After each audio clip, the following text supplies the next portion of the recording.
Hello, everyone. Let's talk the full moon in Leo for January 25th. In this video, we are going to just talk a little bit about the energy of the full moon and what is in store for it and how you can utilize it in your life.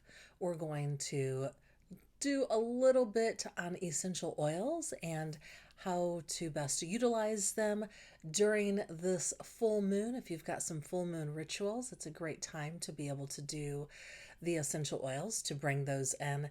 And then I'm going to talk sabian symbols. Sabian symbols are just a really great way to bring in the symbology of these specific degrees that the sun and moon are in. All right, so let's get into it.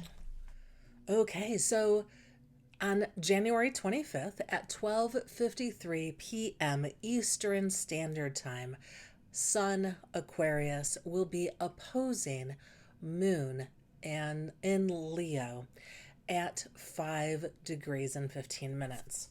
So whenever the sun and moon have an opposition, it's that full moon time, and it's really just the culmination of the things that have happened. I like to go from new moon to full moon. So when we think about things that have happened since that new moon last August, this is that halfway point of that cycle. And it's just, if you can think back, I want to say it was around August 12th or so that we had the new moon. So if there was anything that was just getting started for you then, this is kind of like that fullness or the fruition of whatever would have been like if you had something new that you were starting and just maybe you were applying for something, or maybe you were like getting ready to start some classes and you were exploring schools, those sorts of things. Maybe now you're finding out what school you're going to be going to and getting ready to be signed up. And so it's just the way that that cycle works. So we're in that halfway point. It's also can be looked at from where we started with the Aquarius, with the last new moon, which would have been in Capricorn, and this is just that 2 weeks later. And so things over the last couple of weeks, just following that basic moon cycle from new to quarter to full to that last quarter to new again. Just looking at the last month, you can kind of see these microcosms within microcosms in the way that these work. It's almost like Russian dolls, you know how they stack, stack, stack, stack. It kind of works like that. So it's just really fun and fascinating to see how these patterns within patterns come to be.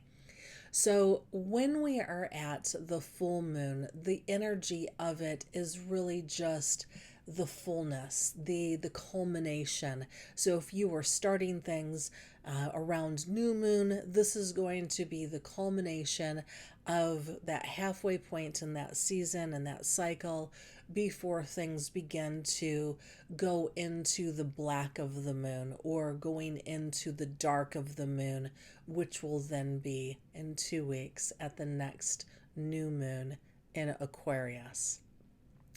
So with Aquarius is, it's the innovator. It's ruled by both the ancient ruler would be Saturn and the modern ruler would be Uranus.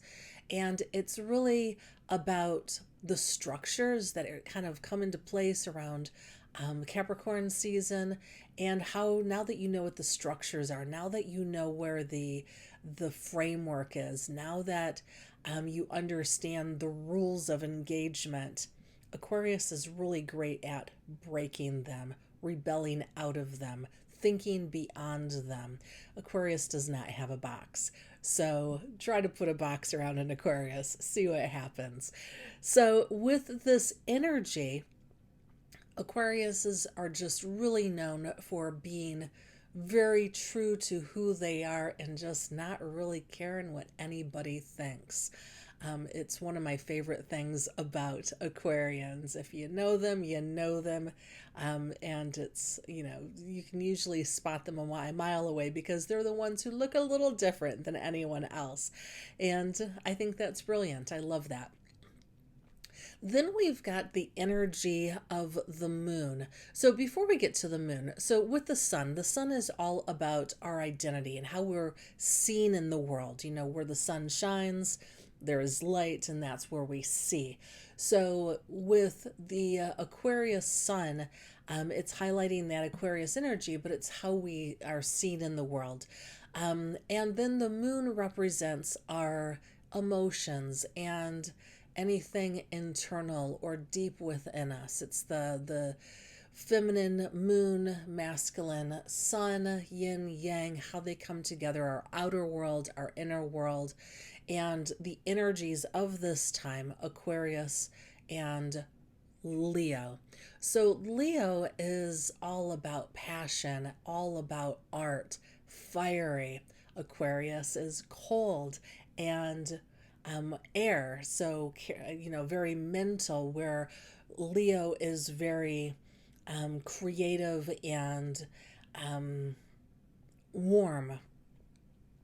So the nice thing about Leo energy is the sense of heart and passion, and really being able to roar into whatever you're feeling. And yeah, so it can really just help us think about, when we think about our purpose, if you're struggling with where your purpose is and what that might feel like, this is a great full moon to just really,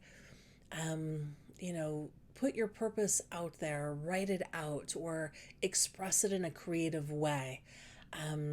Whatever symbol or representation that might be for you, or even just being able to, you know, put some fire out there, in a not necessarily a literal sense. However, bonfires in the winter are fantastic. But being able to maybe express it, whether it's, through the pen or through paint, just being able to just allow your full expression to take place as we tap into that energy in an emotional way. It allows our light to shine a little bit brighter. It allows us to be more online with ourself, a little bit louder, a little bit more seen. Also, emotionally, it can be very sensitive. When we put ourselves out there, and when we're courageous enough, which is another Leo word, courage and bravery. So when we courageously put ourselves out there, we don't know what people are going to say or think or do. They might not like whatever it is that we put out there. However, the Aquarius story is, it don't matter. It's you, and you represent you. Nobody else can be a you. And so this is just that fulcrum. It's that axis of Aquarius, stoic, mental, very much in the head, thinking, not so much in the body, and Leo, which is fiery and creative and bold and loud. So, but there's this self expression and this uniqueness to this axis that we don't see anyplace else. So that is the energy of it. Now, when we think about just being able to bring in the energy of the time. So if you do a full moon ritual, the night before leading up to it would be the prime time. If you are not able to put your stones or your things outside at the actual full moon, which is at 12:53 p.m., best time would be the night before, when they can actually get that full moon leading up to the full moon energy.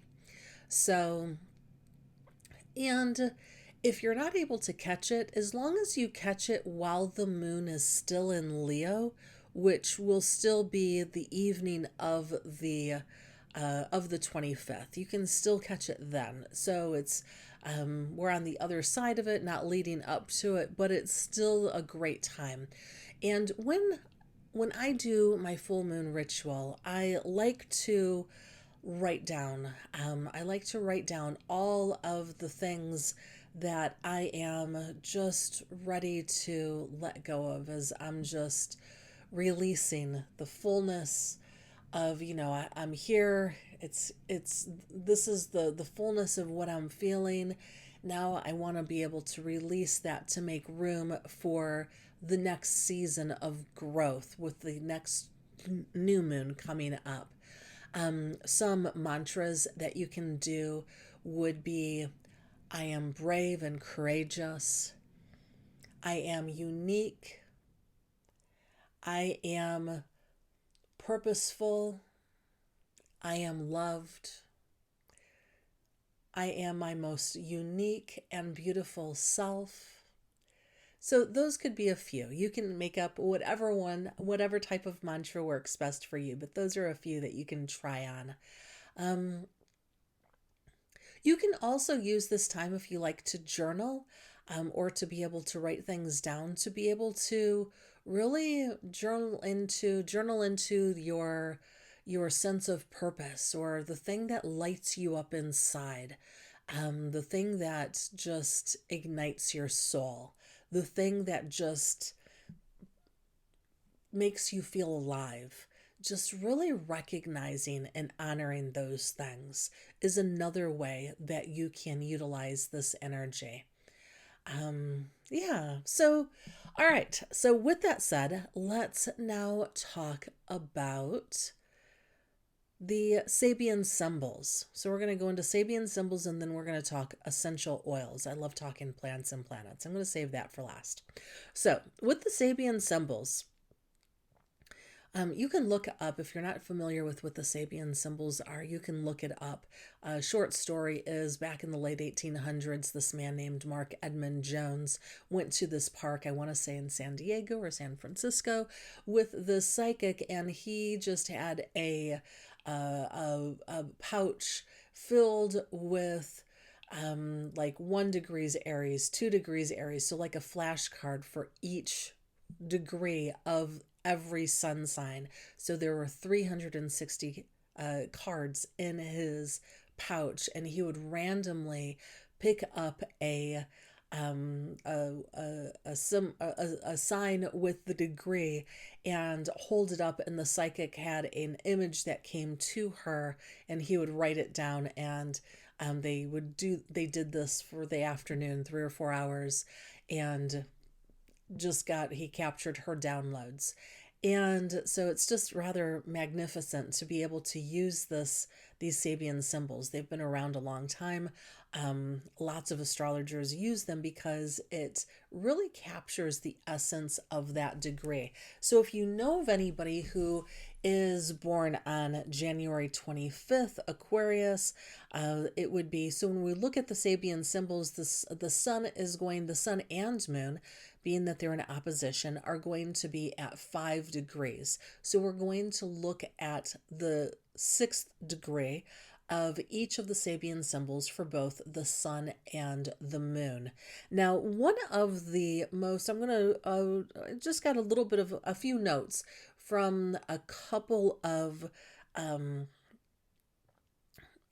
astrologers who have some books around the sabian symbols that are really prominent. One is Dane Rudyard, the other is Diana Roche. They both have wonderful books on the sabian symbols that I use. Another one is something Hill, and she's out of Australia, that she has another book on that. I can't think of it right now, her first name, sorry about that. But Rudyard and Roche, so I just wrote down a couple of notes for both the sun and the moon. So let's first start with the sun. So if we look at 6 degrees of Aquarius, the sun is a masked figure performing ritualistic acts in the mystery play. So that would be the sabian symbol. That's essentially the image that came to the psychic with Mark Edward Jones in the park that day.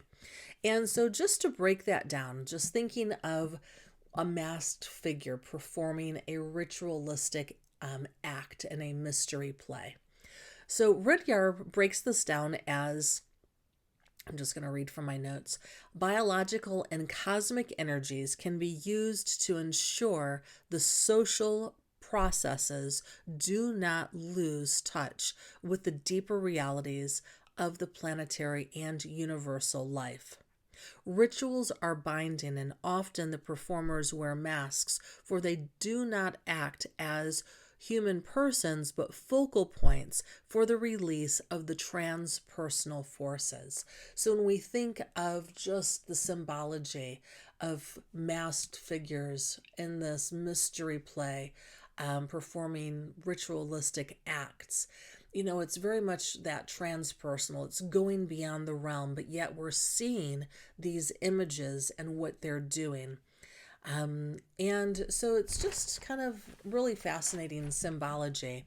And Roche, what she has to say is it speaks to revelation and the role of minds as translator and mediator between man and his world.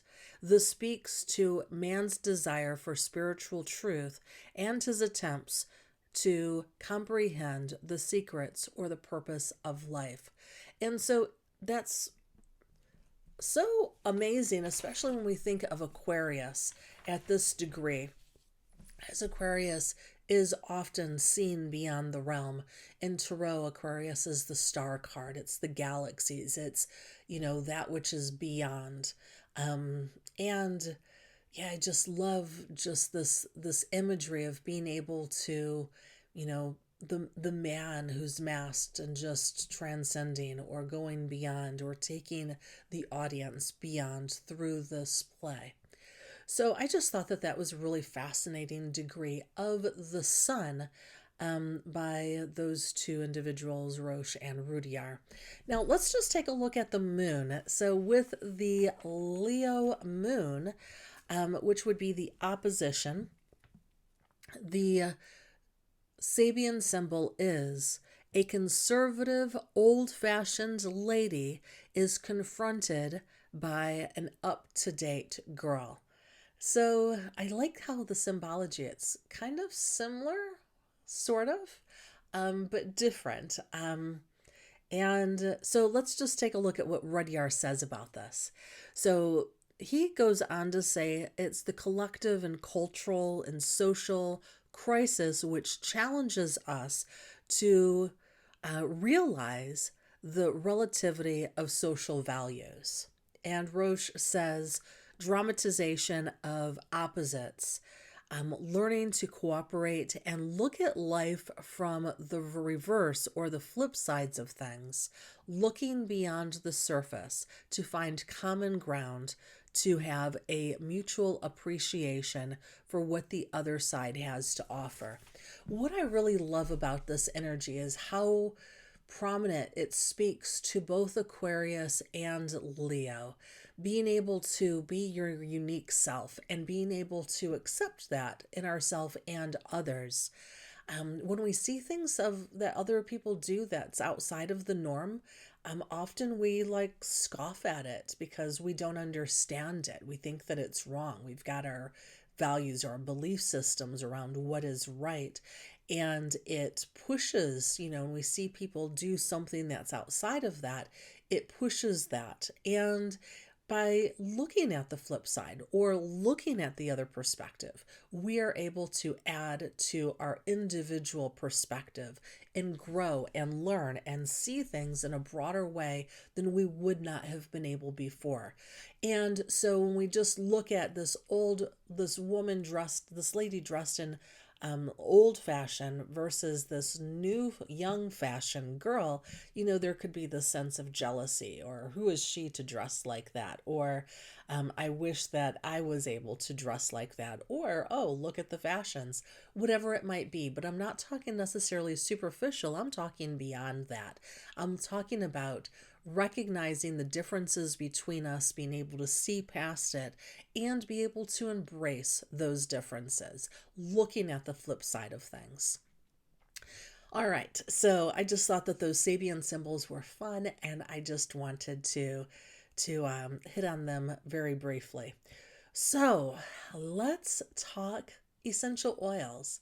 So I love bringing in plants and planets. It's one of my favorite things. So when there is a new moon or a full moon, I like to be able to bring in the essential oil of that energy. So I'll do that very deliberately on those moon cycles. And then also, I've got a decan practice that I do um, throughout the month as the sun sign goes through every 10 degrees. I like to be able to use the oils of that decan. And if that's something that's intriguing to you, you can go and check out my Aquarius Decan 1 video. I will put that in the notes here for you to find if that's interesting to you. And there's also different oils for it. So it's just a fun way to bring things together. Anyway, let's talk the oils for the sun and the moon. One of my favorite oils for the sun in Aquarius is marjoram. So, marjoram really helps us get to the truth of things or be able to, we might feel uncomfortable around others. We might not, I said get to the truth of things. What I really meant was to break through trust issues. So marjoram helps us break through trust issues. We may feel aloof, we may feel cold towards somebody, or we may just feel that way because we have a lack of trust. We have a lack of trust of getting a little closer, of understanding a little bit more fully. And so marjoram really helps to be able to break that down and allow us to feel that connection with others. And so it's one of my favorite oils for Aquarius because Aquarians are very standoffish and aloof. They don't necessarily like to get close to people, especially physically. Um, so, try to give an Aquarian a hug, they're probably going to step back a little first. Some of them have evolved, so it's not like they're all like that. However, a lot of them are. So it's just kind of like a funny little Aquarian trait. And so, anyway, so what marjoram does is it just really helps break through that. And it's also really great at eliminating energetic toxicity. Like we use antioxidants. So we use antioxidants in our life to build up the muck inside of us, to release that, to let it go so those carcinogens don't build up within us. Marjoram does that on an energetic basis. So if you are if you're super sensitive, it's really helpful to use marjoram to help just shed away and just kind of like cleanse, like do a nice little quick cleansing of your energy so that you can shed off anybody else's energy and stay true to your own. So it's really, really helpful for that. So frankincense is my favorite oil for Leo. Frankincense is considered the king of oils, and Leo is rightfully considered the king, the Leo king. And so frankincense really helps with the heart and vitality and purpose, and helps to stimulate our desires, and just really amplify our heart, amplify our purpose, amplify to help us be the best that we can possibly be. So I really love frankincense for Leo, and I use it all the time in Leo season. I use it on Leo moons.